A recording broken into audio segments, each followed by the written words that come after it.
If you enjoy historical fiction that takes you on an emotional roller coaster, then today's book just might be for you. Today, I'll be reviewing The Nightingale by Kristin Hannah. Welcome to Spencer Reads Everything. I'm your host, Spencer Duncan, and today we're taking a look at yet another Kristin Hannah book. I think I've read 3 of them in this last year. I certainly enjoy what I have read for the most part. I have had a couple issues with some of the books, but I will have to say that this one is by far, though, the most impactful one on me.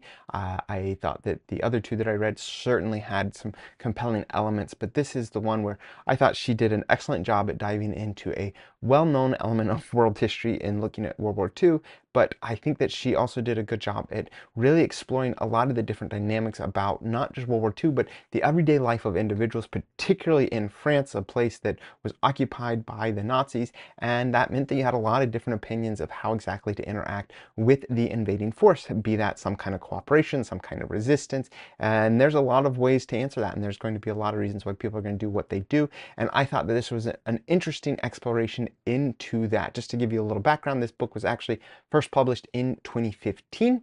It has received some widespread acclaim for its ability to bring to life, this overlooked element of women's contribution in World War II. Additionally, Kristin Hannah has, received a lot of acclaim for taking us on this journey that is, it shows the emotional and the physical and the moral challenges that were faced by ordinary people, again, especially women, in what were very extraordinary circumstances. The book actually starts out in 1995 with an elderly woman who is about to move into a nursing home. Her identity remains ambiguous for most of the story. I think it's obvious that it's meant to create a layer of suspense as we then get transported back to 1939 France, where we are introduced to quite a few characters. First of all, Vianne, who is a cautious and a very family-oriented school teacher and whose husband is called off to fight in the war.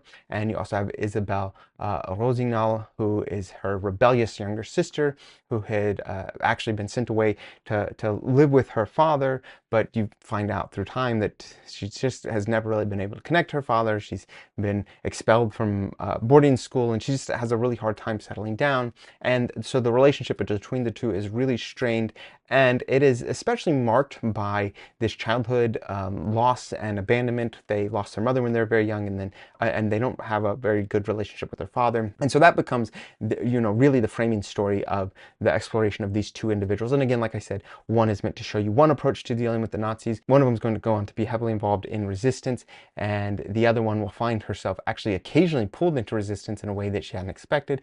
She's also going to have accusations of being accused of being a collaborator, which it's a lose-lose situation for many people. If you show any sign of collaborating, that means the rest of the townspeople hate you, but if you don't collaborate at all, you are just going to find life much harder, and in many cases, a lot of people throughout this novel are going to die, I should say. That is certainly an element of it that you have to be prepared for. You have these 2 main characters and their larger family, but also there are quite a few Jewish families and some various Allied soldiers and even some German soldiers. You're going to have a fair amount of death, and a lot of them are characters that you're going to find yourself drawn to and interested in getting to know more about. And so, of course, when they die, it's very tragic. And I'll even say that my sister-in-law commented that this was a book that really stuck with her, and not necessarily in a good way. And I will say that after reading it, this is certainly a book that could stick with me in terms of just the amount of pain and loss that you're experiencing as you consider that these may be fictionalized characters, but they're very much describing very real events. I mean, this was not just an experience of 1 or 2 people. This was the experience of lots of people in France, whether they chose to resist in any way or collaborate in any way. This was a challenge that a lot of people faced. And I should say where the name comes from. Sorry, before I forget, the 2 sisters, you have the one whose husband is off fighting, Vianne, and she is again trying to do everything she can to keep her family together, and she will even have a German leader of some kind, a German officer will come into her house, and he will stay there, and he himself will talk a lot about his own family and how much he misses and loves his own family, and he's just doing his job. At least that's what he says, and that is true to an extent. I mean, when you think about people in the military doing even some really atrocious things, that it is under the guise of doing your job, and that's what he is doing. You find him blaming the French, you find him blaming the villagers, saying that they're just not following directions, but you're an invading army, so you can only wear that line out so much. And then Her sister, the one that is the troublemaker, Isabelle, she is the one that is going to go on to become a key figure in the resistance, particularly helping individuals, whether it's downed pilots or other people, to make their way out of France into, they deal mostly with Spain, because even though Spain was not exactly neutral, nor were they even really on the best of terms with the Allies or the Axis, either way, it was a much easier ask to get them out of Spain than it was to get them out of occupied France. That becomes the main thing that she's doing throughout the war, and she gets the title Nightingale, and so she becomes a figure that the Nazis and the Gestapo are very interested in tracking down and getting a hold of. And so that is one of the things that they're tracking throughout this novel. And I will say that's probably enough for you to know about the storyline.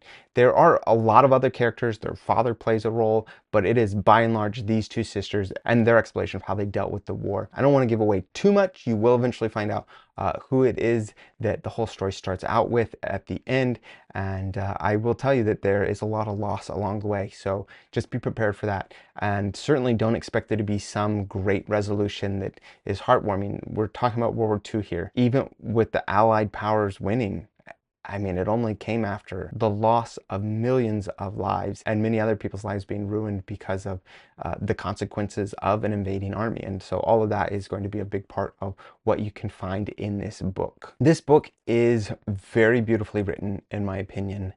I think that you have to be able to write well to write about such a heavy topic without losing the thread. I think it'd be really hard to take seriously a book like this if I got distracted by the writing, because it's such an emotionally taxing book. I certainly think that you have to have quality writing to get you through to the end, which it did. And I really think that there is a lot to be said about elements of World War II that are not always at the forefront, and taking on an exploration of at least two individual approaches to dealing with World War II, even though there's millions of different approaches that you could consider. And I think these are two very interesting approaches that the author chooses, but it certainly does leave you feeling very taxed and definitely emotionally drained by the end of it. So who is this book for? If you like historical fiction and you are prepared to deal with the emotional toll that is at the center of this book, then this book is for you. And I actually want to encourage most people that if you have not read a book like this, and you've never really wanted to consider something like World War II from a non-romantic element and from a strictly brutal element that is the reality of many people's experiences, then I think this is a book that you could certainly get a lot out of. It's beautifully written, it's easy to read, there are a lot of different characters, but it is not done in a way that you can't follow what exactly is going on. And I would say in many respects it's probably my favorite Kristin Hannah book so far. I know some of her other books have probably gotten a little more attention, but I really appreciated this one more so. I came away from this one definitely having some impact on my opinion of how women have been portrayed through history and how much credit they've gotten for all that they have done in the face of immense challenges. But I thought that the way that this book did that just had a greater impact on me than in the other books of hers that I've read. Who isn't this book for? Well, I mean, it's emotionally taxing. So if you are looking for a light read, this is not that.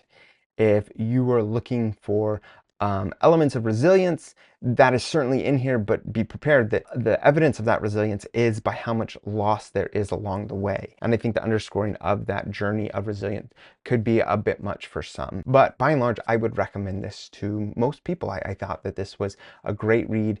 Again, especially if you are ready and willing to engage with what is a very heavy topic. But I would certainly like to know what you guys thought about this book, how it stacks up to other Kristin Hannah books, and what other thoughts you might have on this particular topic, be that how people dealt with the Nazis, whether they chose to be collaborators or lead the resistance, or other books that deal with representation of women and their resilience during time of war, or their contributions during time of war, or any other major theme that you see in this book. I'd love to know your suggestions or your thoughts. Please let me know in the comments. Of course, don't forget to like, subscribe, turn on those notifications, and until next time, keep those pages turning.